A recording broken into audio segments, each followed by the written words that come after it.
The morning sunlight filtered through the wide windows of the East Wing suite, casting a soft glow over the polished hardwood floors and cream-colored walls. Grace Miller stood at the window, a mug of black coffee warming her hands, as she watched her 10-year-old daughter Ellie chase butterflies across the manicured lawn below. The estate was quiet at this hour, almost serene, except for the 2 guards posted discreetly near the tree line and the security cameras tucked into the corners of the roofline. 3 months had passed since the day Grace saved Lucas Moretti from bleeding out on an abandoned railway deep in the Montana wilderness. 3 months since she discovered he was not just a man in need, but the head of a sprawling criminal network with ties that reached beyond the state, beyond the country. And 3 months since she and Ellie had left behind their small ordinary life for this strange gilded sanctuary. Grace didn't regret saving Lucas. That much she knew. She had acted on instinct, on training, on something deeper than either, perhaps a refusal to walk away from someone in pain, no matter who they were. But what had followed, that was harder to unravel. "Mom, look." Ellie's voice rang up from the lawn. She held up her hands, cupped together, cradling a monarch butterfly. Grace smiled and waved. "Be gentle," she called down. Ellie grinned and nodded, then carefully released the insect. It fluttered away, disappearing into the blue sky. Lucas had been watching too. He stood several paces behind Grace, just far enough to give her space, but close enough that she could sense him. He was good at that, appearing without a sound, making his presence known without speaking. "She's thriving here," he said quietly. His voice was low, smooth, and laced with something that always made Grace's guard rise, even now. "She is," Grace replied, not turning around. "She loves the horse. Maggie." Even the guards have become part of her routine. "And you?" Lucas asked. Grace turned then, meeting his gaze. He was dressed in charcoal slacks and a dark button-down shirt, sleeves rolled to his elbows. The sling was gone, his shoulder, the one she'd stitched herself, had healed well under Maria's supervision. "I'm adapting," she said honestly. Lucas didn't push. That was something she'd learned about him. He rarely demanded, he waited. Allowed silence to do the asking. She walked past him and set her empty cup in the kitchen sink. The suite's kitchenette was outfitted with top-tier appliances Grace rarely used. Maggie insisted on bringing up meals unless Grace asked otherwise. "I have a clinic to run," Grace said, reaching for her tablet. Lucas nodded once, stepping aside to let her pass. Downstairs, in the west wing of the estate, Grace's clinic had become one of the few places in the entire organization that operated on transparency. It was built at her insistence, staffed by Maria Jensen and a rotating pair of assistants from the nearby town. No questions were asked. No names recorded. The people who came were wives, children, aging parents of men who worked for Lucas, people without insurance, without documentation, but with urgent medical needs. Grace found purpose here, even if the source of the funding made her stomach twist some days. It was real work. Clean work. Her work. By noon, she'd stitched a laceration on a young man's arm, fell during a job, no further details given, refilled prescriptions for 2 women with chronic conditions, and administered vaccines to a mother and child who'd driven 6 hours for care. Maria watched from the corner of the room, arms crossed, face impassive as always. But after the last patient left, she approached. "He's changing," Maria said without preamble. Grace looked up from her notes. "Lucas?" Maria nodded. "You changed something in him.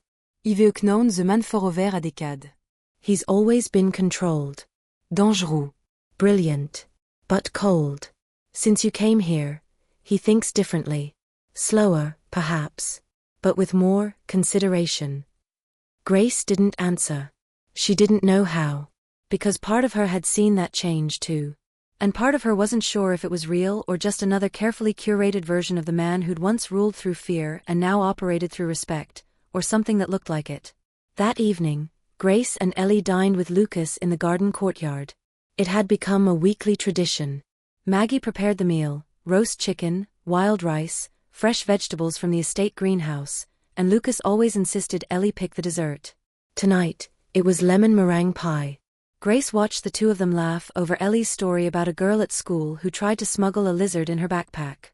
Lucas listened, genuinely amused, his eyes crinkling at the corners when he smiled. He looked so normal. Like any other man, any other father figure, sharing a meal with the people he cared about. But it was a dangerous illusion, and Grace knew it. Later, after Ellie was asleep, Grace sat on the balcony outside her room, a blanket around her shoulders.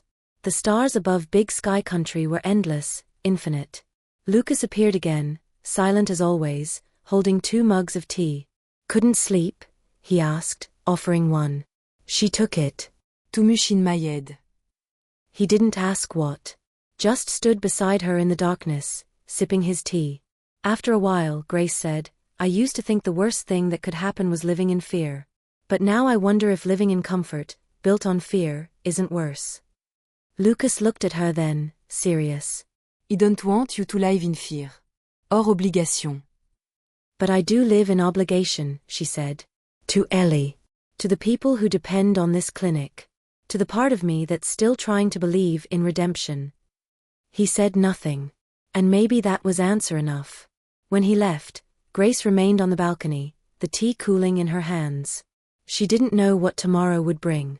But something in the stillness of the night whispered, "Peace this quiet never lasts long." Not in a place built ton secret. And not in a house where love and danger wore the same face. The first sign that something was wrong came in the form of an unmarked envelope. Grace found it on her desk in the clinic one morning. No return address, no stamp, no indication of how it had gotten there. Maggie hadn't seen anyone deliver it. The cameras hadn't picked up any unusual activity, at least according to Ethan. Inside the envelope was a single USB drive and a folded piece of paper. No note. Just a handwritten message in capital letters. "You need to know." Grace stared at it for a long moment before sliding the drive into her tablet, her heartbeat already spiking with dread. The first file was an audio recording, low quality, but clear enough. A man's voice, unmistakably Lucas's, came through the speaker. "If she believes Ellie's in danger, she won't leave. She's a mother first. Use that. We don't need to harm them, just scare them enough to make them stay." There was a pause. Then another voice, one Grace didn't recognize. "And the Russians? They'll play their part. Quietly. Controlled. No real risk." The audio cut off. Grace sat frozen, every nerve in her body screaming. Her fingers trembled as she opened the next file, grainy surveillance footage of what looked like a planning meeting, Lucas, flanked by Ethan and a few others. She recognized the room, one of the lower-level conference spaces in the estate, the kind she'd never been invited into.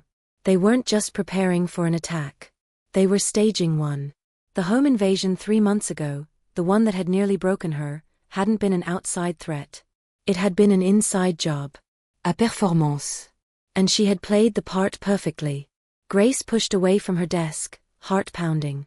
Her vision narrowed, thoughts spiraling into chaos. She couldn't breathe. Couldn't think. Her first instinct was to find Ellie.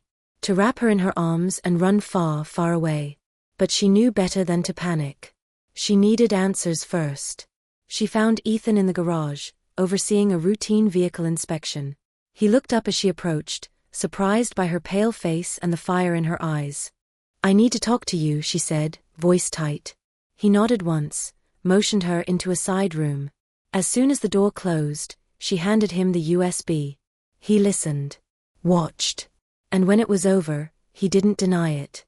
"It wasn't my idea," he said, quiet. "I advised against it." "But you let it happen," Grace replied. Ethan looked down. You work for Lucas. "I've worked for him since before all of this. He's done terrible things. But I've also seen him change since you came here. I didn't think he would go through with it." "You knew they were going to simulate an attack on my daughter," she said, voice cracking. "You let me believe we were in danger. You let me think this place was the only safe option." "It was never about hurting you," Ethan said. "It was about control. And fear. He didn't know any other way to keep you."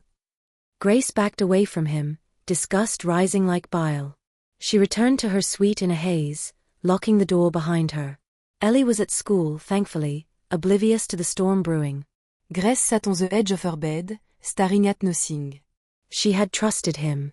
Not completely. Not naively.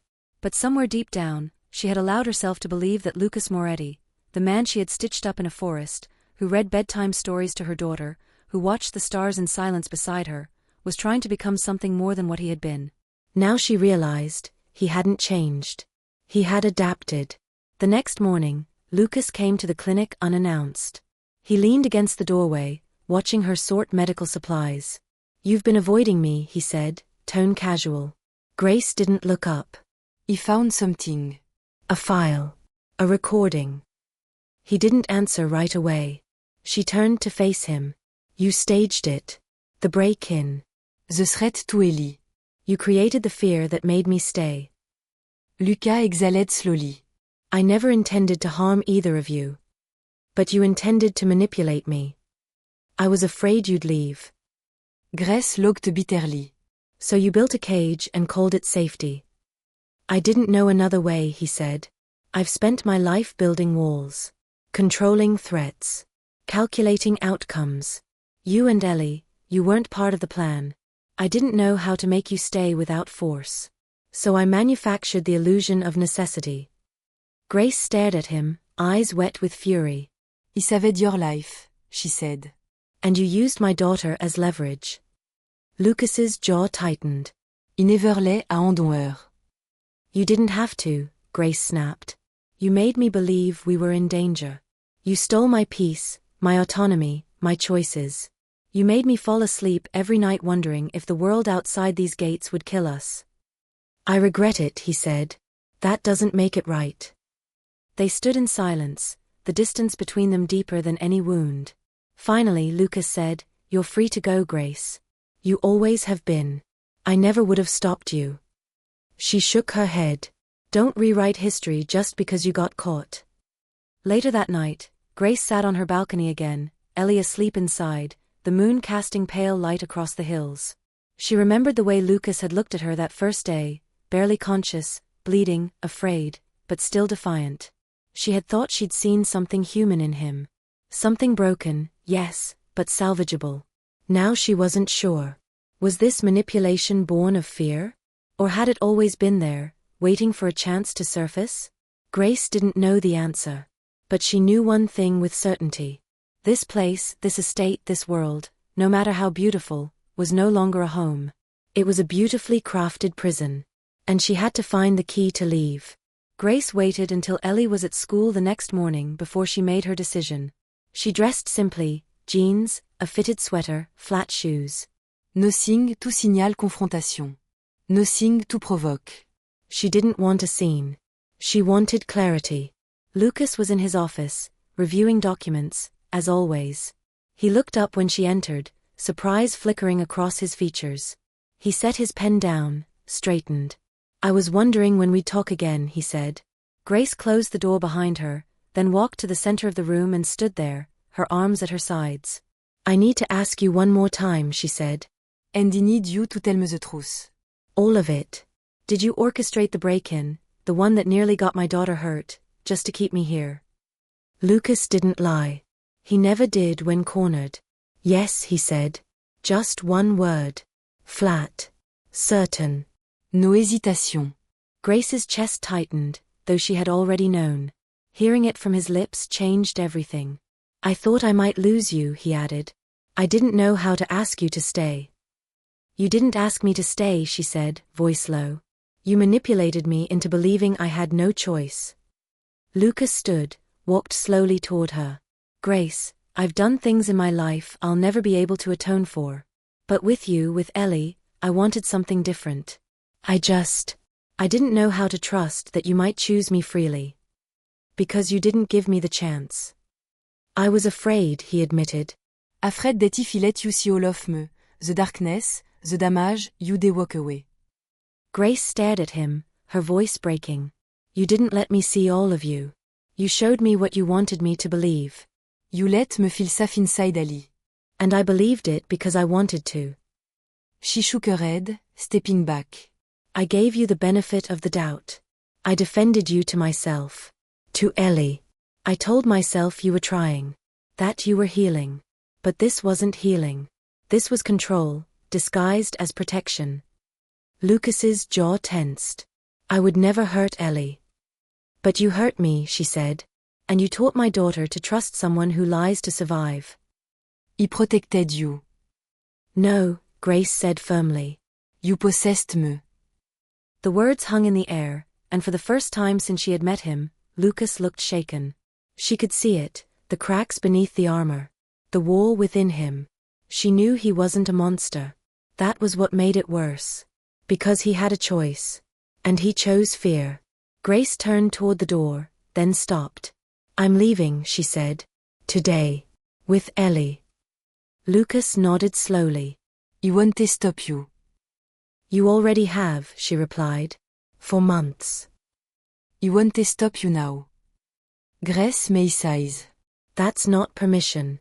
It's just too late." She left the office, her legs shaking.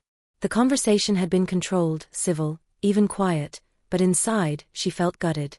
She returned to her suite and began packing, methodical and efficient. She didn't want Ellie to sense the urgency. When her daughter returned from school, Grace sat her down. "We're going to take a little trip," she said gently. Just you and me. Ellie blinked. What about Luca? Grace hesitated. "He's staying here. But we need some time to be just us again." Ellie's lips trembled. "Did we do something wrong?" No, sweetheart. "Not at all. We just need space." Like when plant need sunlight. You understand. Ellie nodded, slowly. "Will I see him again?" "I don't know," Grace said honestly. "Maybe. But right now, I need you to trust me." Ellie did. She always did. By nightfall, they were gone. Maggie cried as she hugged them goodbye. Ethan stood at the edge of the driveway, stoic but respectful. Maria handed Grace a medical bag, basic supplies, no questions asked. Lucas didn't come outside. Grace didn't expect him to. They drove for hours, through the quiet hills of Montana, across the state line, until the lights of the Moretti estate were nothing but memory. Grace found them a small cabin to rent near a remote town in Idaho. No cameras. No gates. Just trees and wind and silence. It wasn't much, but it was real. She registered Ellie for school, set up a basic health clinic 2 days a week in a borrowed church basement, and spent her evenings reading on the porch with tea in her hand and her daughter nearby, drawing pictures of mountains and butterflies. It was quiet. Not empty. Just quiet. And for the first time in months, Grace didn't feel watched. Didn't feel caged. She missed parts of what she'd left behind, some of the people, some of the peace. But not the deception. Not the weight of I love built on lies. She began writing again.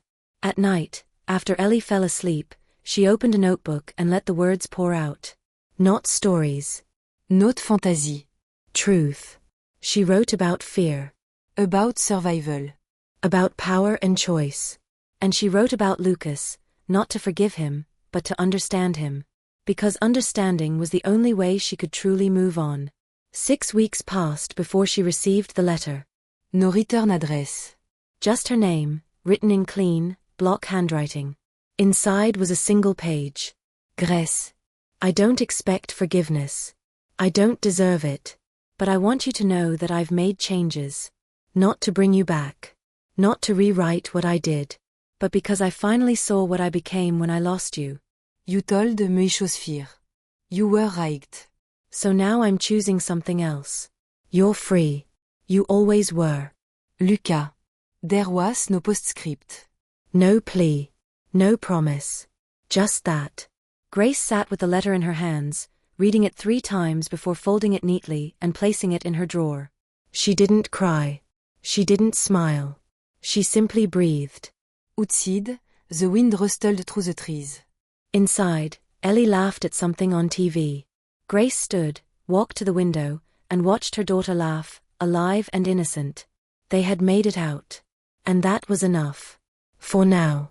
In the small town of Clearwater Ridge, Idaho, the days unfolded slowly, like pages in a well-worn novel. There were no armed guards, no perimeter alarms, no whispers in the hallway about what happened last night or who didn't come back from the job.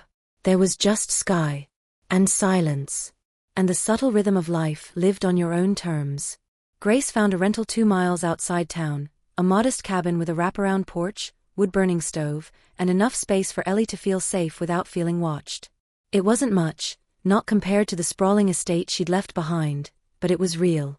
And for now, that was enough. She set up a part-time clinic in the basement of a small church. The work was simple but honest, checking blood pressure, stitching up minor injuries, treating the flu. She didn't ask questions, and no one asked where she came from. Ellie adjusted quickly. She always had a gift for blooming in new soil. She made friends in school, started horseback riding lessons again, and spent long afternoons drawing pictures of trees and animals and imaginary places she called safe forests. One night, as they sat on the porch wrapped in blankets, Ellie turned to her mother with a quiet question. Do you think Lucas missues? Grace hesitated. Maybe. He wasn't all bad, Ellie said. He was kind to me. He listened when I talked. He made me feel special. I know, Grace said softly. Do you miss him? Grace took a breath. Sometimes. Parts of him. The good part. Yes. Ellie was silent for a long moment. Then she nodded, satisfied, and leaned her head on Grace's shoulder. Grace didn't know how to explain the truth in full, how someone could be both protector and manipulator, both tender and calculating. How love could feel safe even when it wasn't. She only knew that they were safer now. And that safety didn't come from someone else. It came from the choice to walk away. Still, there were nights when the past returned like smoke through the cracks. The smell of pine, the sound of boots on gravel, the weight of Lucas's eyes in the room, these things lingered like echoes. Grace didn't miss the estate. She didn't miss the power. But she missed the quiet between them. The moments that felt like truth before she learned they were performance. What she didn't know was that Lucas had changed. Not publicly. Not for show. But quietly. Internally. After Grace and Ellie left, the estate fell silent in ways it never had before. Meetings were shorter. Orders given with less bite. The air less charged. Even Ethan noticed the shift. He's not the same, he told Maria one day. No, she agreed. He's something else now. Something unsure. Lucas didn't chase them. Didn't hire anyone to track them down. He didn't use connections to exert control or power. For the first time in his adult life, he let something go and didn't plan how to get it back. Instead, he dismantled the systems he had built for control. He removed the teams monitoring Grace. He canceled the contingency plans for loss of assets, the chilling name that had once applied to both mother and child. And he began quietly to reallocate his resources. A scholarship fund appeared anonymously in the town of Clearwater Ridge. A new ultrasound machine was donated to the clinic Grace worked at, with no paperwork indicating where it came from. No name was attached. But Grace knew. She felt it. The silent thread between them hadn't been cut. Just changed. Now it was respect, not control. Distance, not possession. And for the first time, Grace didn't feel angry about it. One evening, she found Ellie staring out the window, her sketchbook on her lap. I drew him, she said, holding up a page. It was Lucas. Not in a suit or behind a desk, but sitting under a tree, barefoot, reading a book. I think this is who he could be, Ellie said. Grace didn't answer. But she held the picture for a long time after Ellie went to bed. Later that week, she found another envelope in the mailbox. No name. No address. Just a small card. It read, Not everything I built was for power. Some of it was for you. But this silence, I built it for you too. I hope it gives you peace. There was nothing else. No request to return. No invitation. No promise. Just space. And that, more than anything, shook her.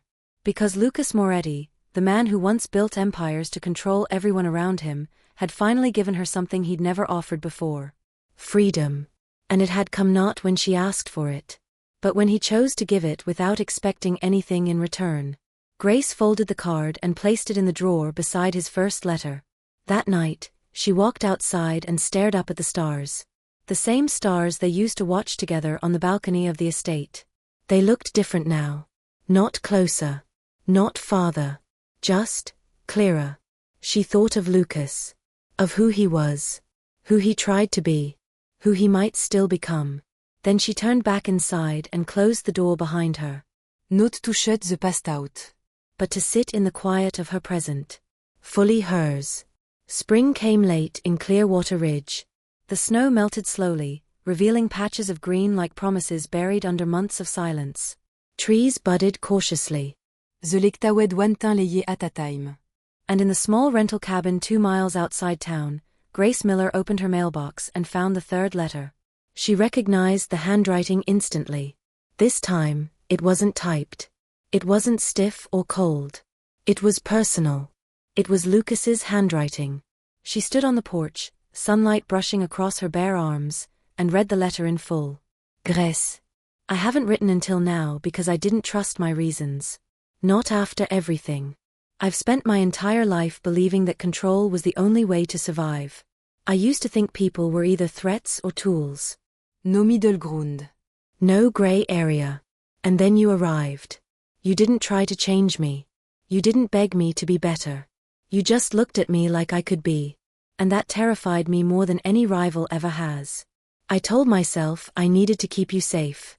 But the truth is, I wanted to keep you. And I didn't know how to do that without hurting you. So I did. When you left, I told myself it was temporary. That you'd cool down. That you'd realize life with me was better than life without me. But that was another illusion I built to protect myself. You didn't come back. And for the first time in my life, I didn't go after what I wanted. I let you go. Because love isn't about control. It's not about fear. It's not about constructing a world where someone can only stay if they're afraid to leave. Love, I've come to understand, is freedom. Yours. Not mine. So here it is. This is not a plea. This is not a manipulation. This is not a plan. This is just a letter. From a man who learned to let out to love right. I miss you. But I respect your silence more than I ever respected your presence. If I never hear from you again, I'll still be grateful I met you. Lucas. Grace read it twice. Then a third time. The porch was quiet. Ellie was at school. The town was still. She folded the letter and held it in her lap, her mind turning, not with panic, not with pain, but with stillness. It was the first time in a long time that she didn't feel like running. And yet she didn't feel like returning, either. Later that evening, she made tea and sat on the back porch with her notebook. She opened to a clean page and began writing, not to Lucas, but for herself. She wrote, I don't miss the estate. I don't miss the power. I don't even miss the safety. But I miss being seen. I miss being heard. I miss believing that someone could love me without asking me to disappear inside them. She stopped. Set the pen down. Closed the notebook. The next day, she went into town for groceries. At the checkout counter, the clerk handed her a manila envelope. This came for you, he said. Left here this morning by a guy in a black SUV. Didn't give a name. Grace thanked him and walked to her car with the envelope pressed against her chest. She opened it before even turning the ignition. Inside was a sketch. Done in pencil, soft lines and shadows. It was Ellie, her face tilted toward the sun, laughing. Beside her was Grace, her hand resting gently on her daughter's shoulder. The background was the porch of their cabin, and beyond that, the lake. It was drawn from memory. No note. No signature. But she knew. She stared at the sketch for a long time, then gently set it beside her on the passenger seat. She didn't know what it meant. A goodbye. A gift. A gesture. Maybeltree. That night, as Ellie slept upstairs, Grace stood by the window and watched headlights pass on the distant road. One of them might have been him. Or none. She didn't check. She didn't run outside. She didn't fall apart. She just stood there, the sketch in her hands, the letter in her drawer, the weight of choice heavy but hers. The next morning, she packed a small bag. Just a weekend's worth of clothes. Ellie blinked at her sleepily over breakfast. Are we going somewhere? No, Grace said. I am. Just for a day or two. Ellie frowned. Where? I'm not sure yet. Will you see Lucas? Grace paused. Maybe. Ellie nodded slowly. Then, tell him I said hi. Grace smiled. I will. She drove without a destination for hours. Through small towns, past mountain ranges, through places she hadn't seen since she first left Montana. The road curved and dipped, the radio played softly, and her thoughts wandered through past and present like pages in a journal. At sunset, she found a quiet overlook and parked. She stepped out, the wind catching her hair, the world spread wide beneath her. She didn't have answers. She didn't need them. Because for the first time in years, she was choosing something, not out of fear, not out of obligation, not out of survival, but out of her own volition. And wherever that choice led, back to Lucas, away from him, or somewhere in between, it would be hers. She sat on the hood of the car, opened her notebook again, and wrote, Love is not a rescue mission. It's not a trap. It's not the absence of fear. It's the presence of choice. And I am finally choosing. As the stars emerged, one by one, she breathed in the silence. Then she turned to the reader, her voice not desperate, not broken, but honest. If it were you, would you go back? Would you forgive someone who built a prison to keep you safe? Would you believe a man who only learned to love you once you walked away? Would you choose peace? Or passion? Or something harder to name, somewhere in between? Tell me, what would you do?